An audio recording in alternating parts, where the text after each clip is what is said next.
have as our guest Senator Ifeanyi Okowa, former governor of Delta State and PDP vice presidential candidate in the 2023 presidential election. Senator Okowa, good morning and welcome to the morning show. Good morning, Dr. Padu.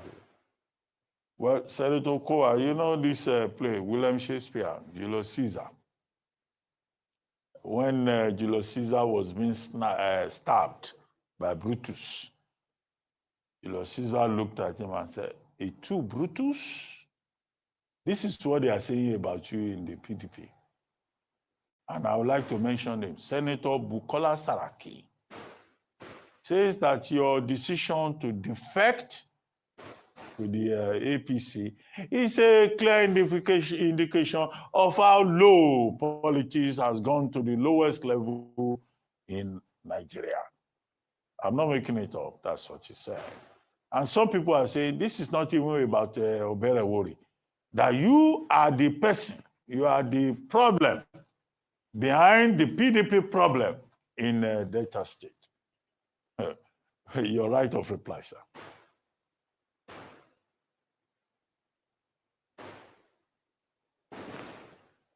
Hello, Senator Okowa. Hello. Yes. Yeah, did you hear me? I lost you initially. First, yesterday we did defect to the APC. I did not watch Senator Bukola speak, but I heard about what he said. Ordinarily, I believe that we're a political family in Delta State, and once we take decisions together, I have to go with my political family, because without that family, I have no politics to play, number one. Two, I did not expect that somebody of like Senator Bukola Saraki should be able to speak concerning me, because he knows that he had also moved to the APC before and eventually returned. So he has had movement to and fro. So I don't think that he has the moral right to even speak about my defection at all. But I don't want to join issues with him. But the truth is, we have a political family in Delta State. Previously, we're in the PDP. But several things have been going on in the party, the People's Democratic Party. While I do not want to join issues with people, but as stakeholders, our leaders in this state, has sat down to look at the events in the last several months. And because of the events that we see and the communications coming out from the leadership of the PDP at the moment, it did not appear to us that that was a proper political vehicle for us to continue in, because it did not also appear to us that PDP was ready to be competitive in the 2027 elections. So if a party appears on its own as led by the current leadership to make a decision that they were not ready, they are in opposition with much fewer governors than the All Progressive Congress, and the party comes into a decision-making meeting and they take a decision that there was the need for them to continue alone, and they were not ready for alliances. They were not ready to have mergers with other political parties. How do they truly want to compete? And having looked at this very thoroughly, along with many other things that have been going on within the party as to various court cases, as to who exactly is the national secretary of the party, and many other issues, we do not appear to be really ready for competition in the 2027 elections. So having looked at this, alongside the fact that we believe that as a political family in Delta State, we needed to be able to move ahead, to truly connect to the resources. As I did say yesterday, it's not about Oberewori. Yes, he's the leader of the party as the governor. It's not about me. It's about the larger Delta State and the larger political family that we have. And I thought, in my own opinion, and in the opinion of the vast majority of leaders, because we had different levels of consultation. It was not just a question of a decision of the governor or a decision between the governor and Dr. Okowa. We had various levels of meetings with several stakeholders and even had to make consultations with some of our other leaders who are not even politicians before we came to this decision. And I think that our decision is right politically. I believe that we mean well for our people, and it is important for us to chart a path for ourselves that we think we can truly trust and that could bring political gains to the people of Delta. And that was why the decision was taken. Okay, well, there's several accusations and allegations, if I may call them that, around this move being centered around political survival. Now, on one side, there's political survival as you speak of being sidelined by the center, not enjoying the fruits from the center that you want to connect. You said you want to connect to Abuja. Are you saying the PDP in Delta State was being sidelined by the center, number one? Number two, you spoke of coalition talks that you were also a part of. Were you sidelined in those talks as well? In the first instance, the question is not about the PDP as a party being sidelined. The fact is that at the moment, if you are a governor in a ruling party, you're likely to have greater access to goodwill and resources from the party at the center. We have continued. I was governor in opposition for 8 years. And I know that though we tried to do our best in the state, we could not lay our hands on a lot of things that would have been able to benefit at the federal level, because it is obvious. It's easier for you to be able to connect to Abuja and to be able to attract both resources and investment in your state if you are within the discourse, the floor of discourse at the national level. But as an opposition governor, you are not able to get all that you want. You could do your best, but you're not able to get all that you want. For 8 years, we did that. If I had the confidence on my own, and if the governor had the confidence that the PDP as it stands today is prepared to compete favorably and be very competitive at the 2027 elections, we would not have needed to move. But the signs are not there. Because if you're going to compete, it is necessary to reach out to people. We are not spending our time reaching out to people. There's a lot of internal wrangling within the party. And as I said, I do not want to join issues with any of the leadership because they are doing the best they can within their own thoughts. But those thoughts do not seem to go well with us because we believe that for us to be truly competitive, we must stretch out our hands to embrace a lot of people. We must be the people going out to reach out, not waiting and believing, oh, people, if they want to join us, they should come and join us. That is not the way to go. I truly want to be in a situation where my political family in the state and Delta itself, Delta State as a whole, is returned to the corridors of power in Abuja. And I think it is in the best interest of Delta State for Delta State to be returned to the corridor of powers in Abuja. And that we do not seem to have it play out within the current PDP as it was. And we thought that there was a need for us to change the path of our politics in order to be able to achieve what we thought was best for our people. Well, Senator Okowa, we all understand this thing about political family.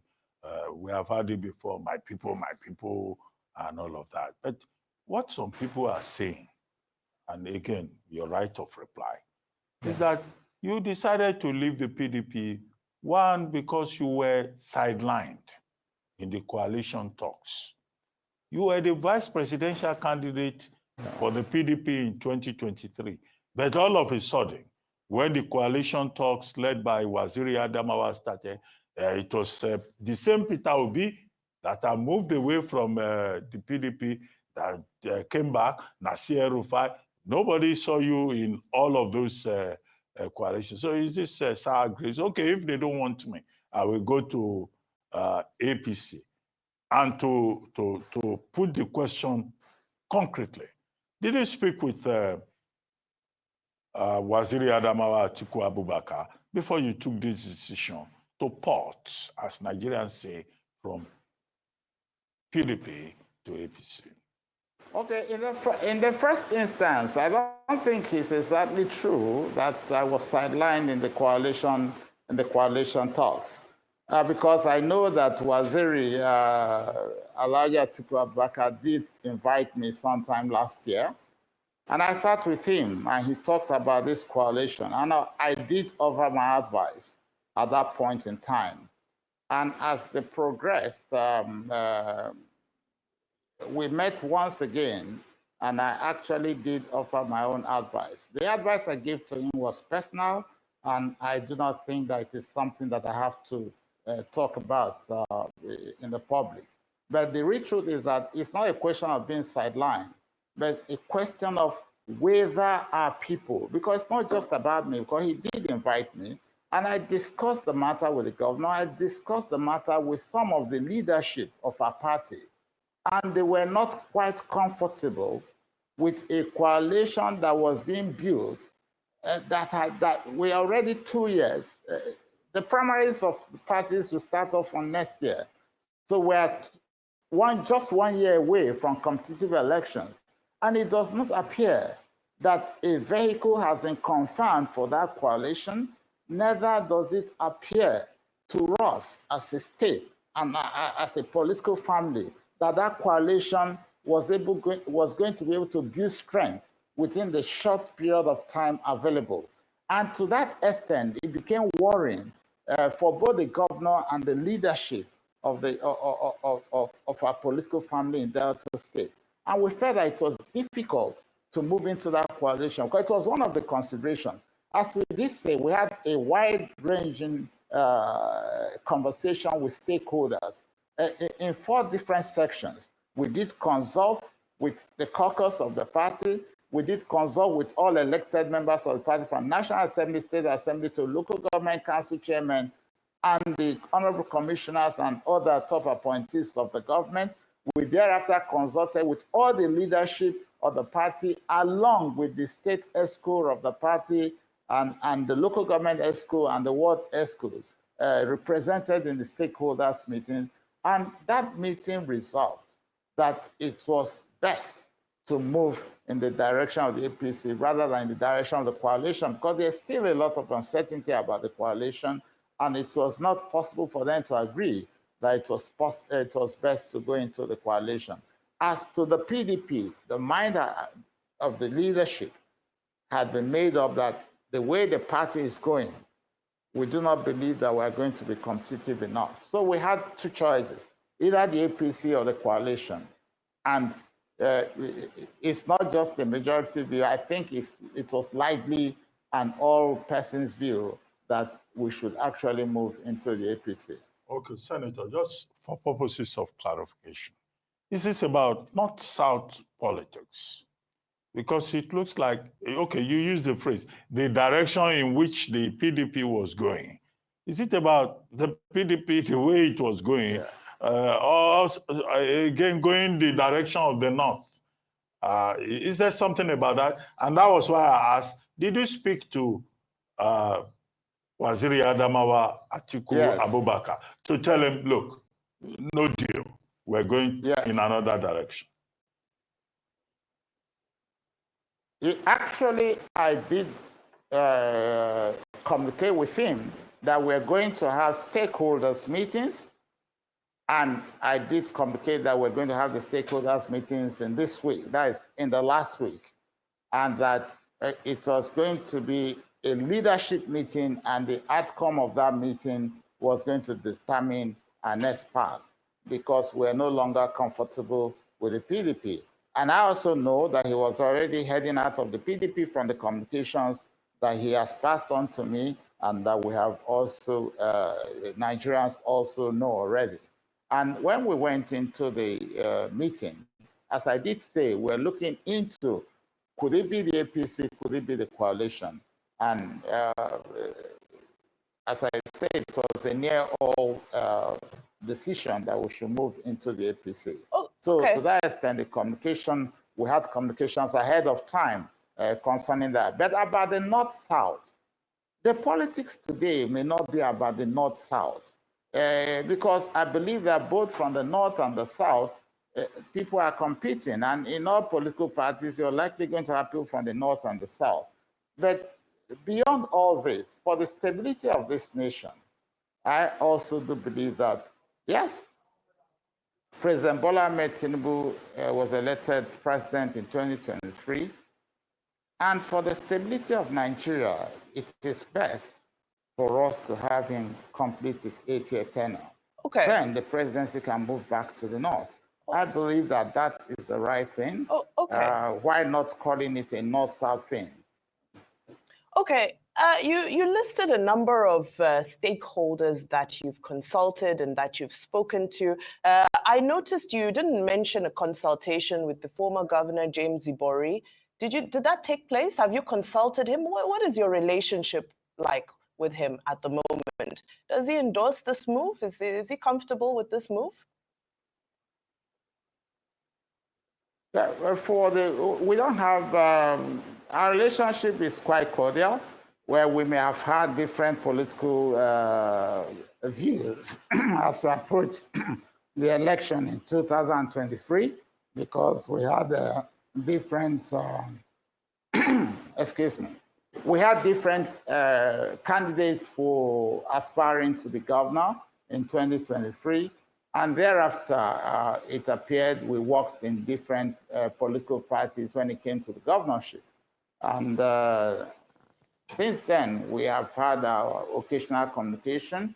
But coming on the political scene, he had already declared his intention to support Mr. President Bola Ahmed Tinubu, and he had continued to support the president. So as we move into the APC, it all means that we are all now going to work in the same direction in support of Mr. President. So I don't think that there is any real separation between us, because we will all work together.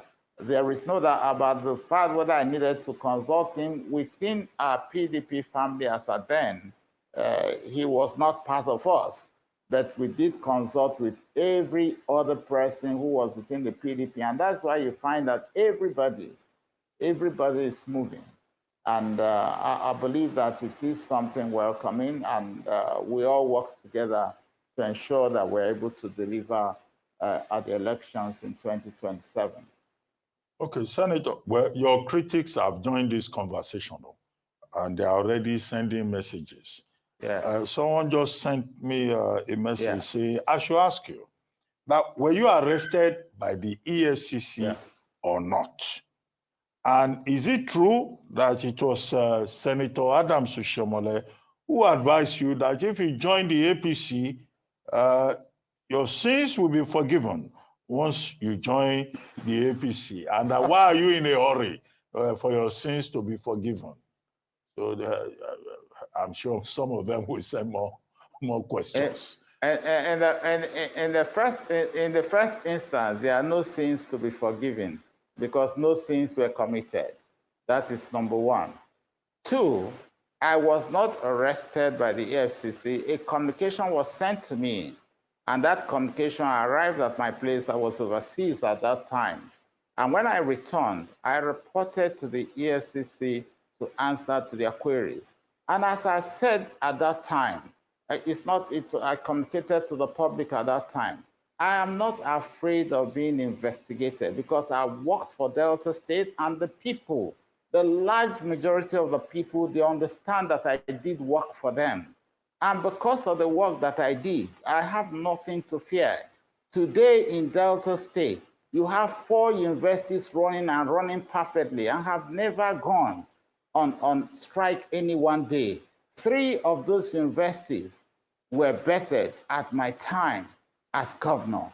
Beyond that, if you come to Asaba and go to many of our villages, go to the riverine areas, we have not asked ourselves, why have we had some quiet in the riverine area, especially during my tenure? Because we took infrastructure development to them, and they appreciated and they cooperated with us.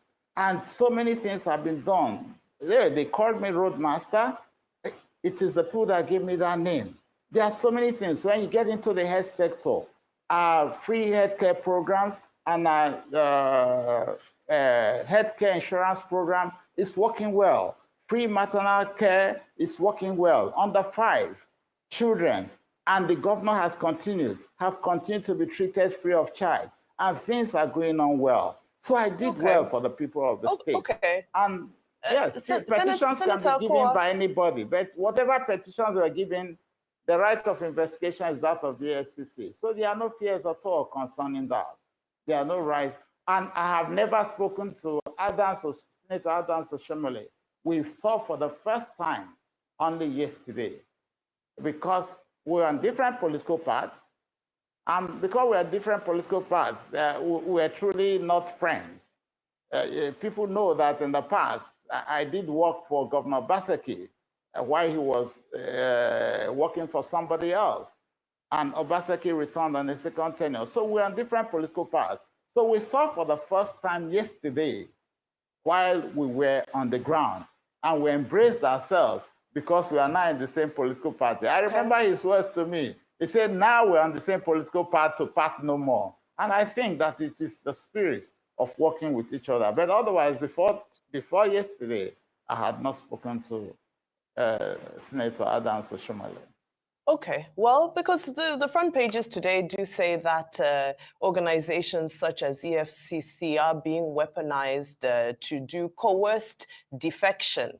But in another breath, Malam El-Rufai has spoken, and he said he feels some of these defections are highly exaggerated and they offer no electoral value. In the same breath, some PDP chieftains have also come out to say, well, Senator Okowa was unable to deliver Delta State in the presidential election, so which people is he really moving with? What do you say to this? Because you've been talking about your people and, you know, so much you did for your people and how much they love you, but when it came to the presidential election, those people didn't choose you. What are your views on these? Okay, in the first instance, for those who doubt my political reach, they should wait until the next elections. And for those who did doubt my political reach, by the time we went into the governorship elections, it was obvious who were those that were masters of politics on the field. But beyond that, the issue about the presidential election was such that as of 2023, it was a question of North-South politics. You are very much aware of it, that it was a question of North-South politics. The people of the South were likely interested in a Southerner coming in as president after Buhari's tenure. Yes, I ran under my party as vice presidential candidate because I belonged to that political family, and at that time, it was the best choice. But I did realize, even when we were campaigning, that our people were not interested in having another Northerner coming into power at that 2023. And that became a major factor for me. But a decision had been taken at the federal level, at a party level, and had already been nominated vice presidential candidate. So what did happen was a question of, oh, I did not seem to follow the path and the thoughts of the people. And I have advised myself that it's important that I need to go with the people. Not because I want to believe in a North-South politics, but generally, when you're a politician, you're playing politics, the views of your people matter. And from the views of our people, which was expressed in the presidential election in 2023, that's why I've also told you that I believe that in 2027, our people are still going to go for a Southern candidate because they believe that it is still the turn of the South. And I need to align with the views of my people. But when we went to the governorship election 3 weeks later, the tide changed. That tide that changed was because our people came back and in our various consultative meetings said, you have done well for us, we believe in you, and we will deliver the governor that you have put forth. And they delivered overwhelmingly. Right Honorable Sheriff Oborowere as governor of the state. We won 21 out of the 25 local governments. That shows exactly that the people still believe in us. But the fact that we stepped out of their will by working with the North as at that time did affect the presidential election. Okay, let me raise a point that some of our guests on this program have brought on. It may be theoretical. You may say it's a moral issue, because the same people will say under the Constitution, people can make their own choices.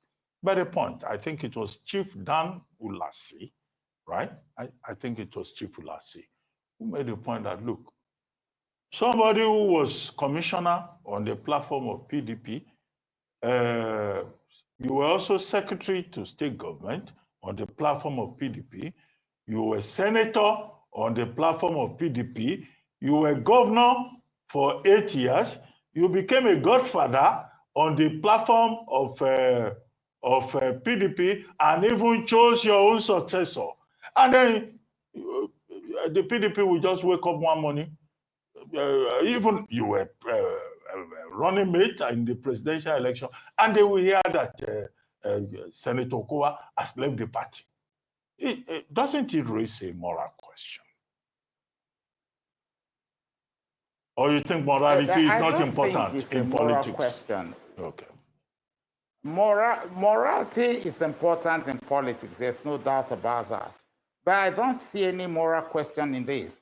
When you belong to a political family, as we were in the PDP at that time, and what you begin to see is very different from your thoughts and your beliefs, then you need to know, you need to work with your people to determine a path to follow. The PDP that we had from the beginning, the PDP that we thought we tried to build, because in all this, yes, they are talking about the PDP. Yes, the PDP was useful to me, but I was also a player in the PDP from the beginning, from the formative stage through to where we got ourselves to. We worked hard to get through all the elections. And yes, I did make some gain by being in various positions at different points in time.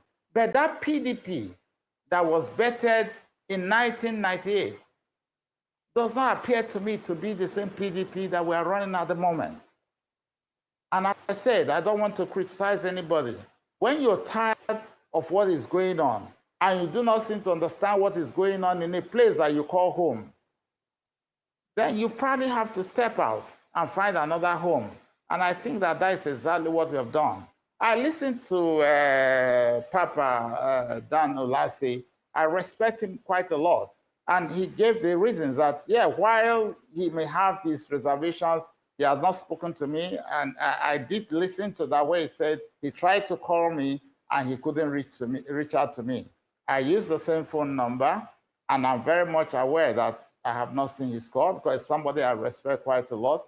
But the truth is, the PDP, and he knows for sure that the PDP as of today, that is not ready to be as competitive as it was in the past, cannot be that same vehicle that we must continue to go along with.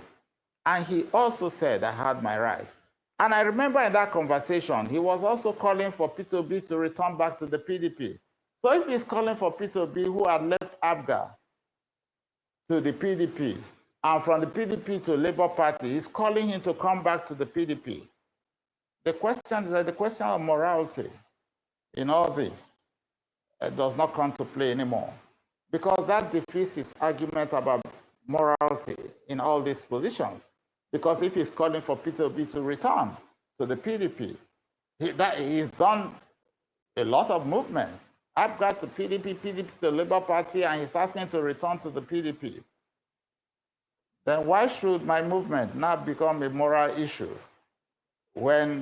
So when you look at all this, but I believe that I belong to a political family here first in Delta State. And if we entered into a stakeholders meeting and we took a decision, I cannot stand alone. And the governor cannot stand alone. We all agreed that we needed to move in the best interest of the state, in the best interest of our politics, and we believe that we took the right decision. Okay. At the very beginning of this interview, you spoke about how you justified the comments you made yesterday around being connected to Abuja and being connected to the center, and you elaborated about how it's important for an opposition, that as an opposition, you couldn't get the full benefits of what the ruling party enjoys from the center.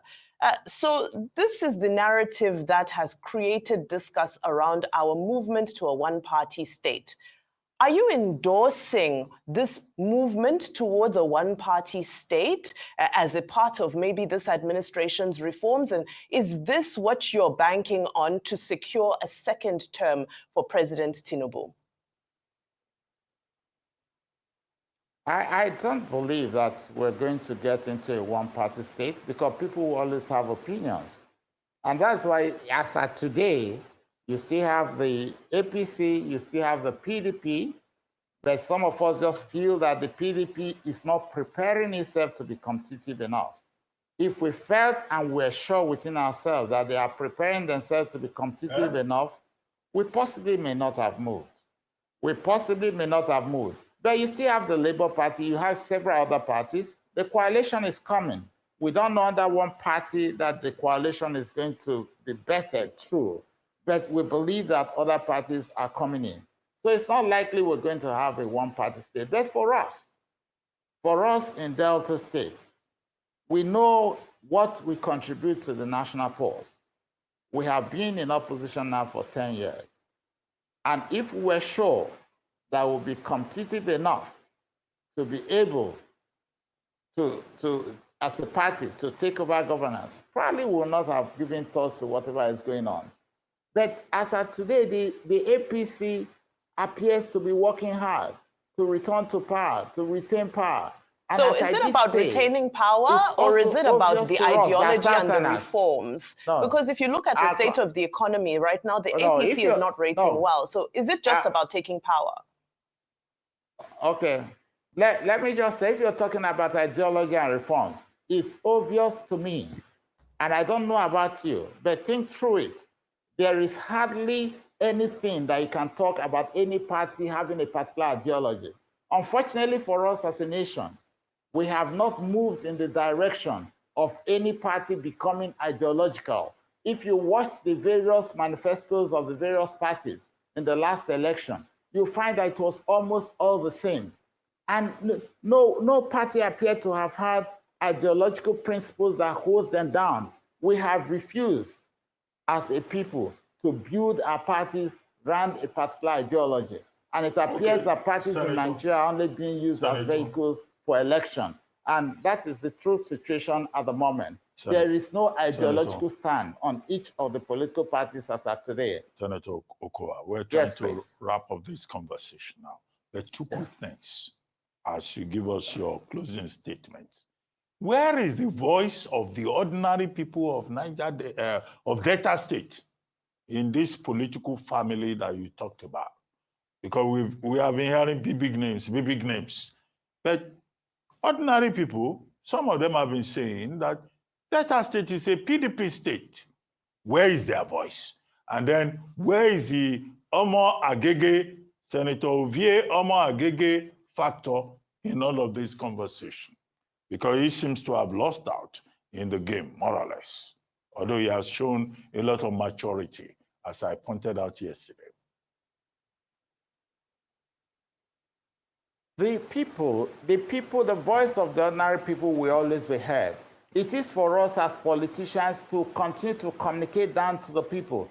And in our stakeholders meeting on Wednesday, as soon as we finish all the levels that I've told you, our party leaders moved on to the local governments to hold meetings. They moved on to the various wards to hold meetings and to talk through to the people. If not for that, within this short time, we wouldn't have had the kind of turnout that we had. It is for politicians to continue to play their politics going forward. We are not going to sit back in our houses and rest because as leaders we have taken a decision. Politics requires that you go back in continuing communication with the people. We are going to consult the people. We are going to consult our leaders. Our traditional rulers will consult. Our religious leaders will consult. The non-indigenous will consult. Our indigenous in every community. It is for us to move out there and to let them know why decisions were taken. But otherwise, we have cascaded out the leadership meeting through down to the local governments and through down to the wards and the unit level within a space of 3-4 days. Nobody slept. We were all out talking to our people. And I know that our people will understand why we had to take that move, and it's in their interest. Because as the governor is doing so well already in Delta, and there's no doubt about that, the more we're able to connect to the federal level, the more likely we'll quicken the development pace in Delta State, and it is in our larger interest. As for Senator Agege, Festus Keyamo, they ran different factions in the APC. It is for the governor leading the party now to bring everybody together, and I think that it will not be too tough making a success story out of that. Okay. Because he has spoken that there's a need for all of us to come together. Okay. Last question. Do you agree with Dr. Gandhi that 2027 is a done deal for President Tinubu, and that people should just go and sit down? Tinubu 2027 already sealed, 2 years away from the election. I don't think that. I don't think that he said that people should just go and sit down. But as the chairman of a party in government, working hard, stretching out its hands to improve on the number of persons who are in the party, I believe that he needs to continue to speak positively. And I think that that's exactly what he's doing. But as to go and sit down, everything is done, I don't think that that could have been his statement. You expect that as a national chairman, he should send positive messages out there.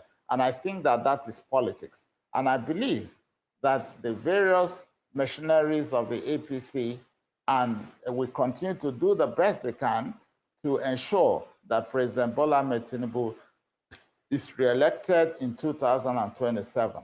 And as I did say, it is best for the stability of this nation.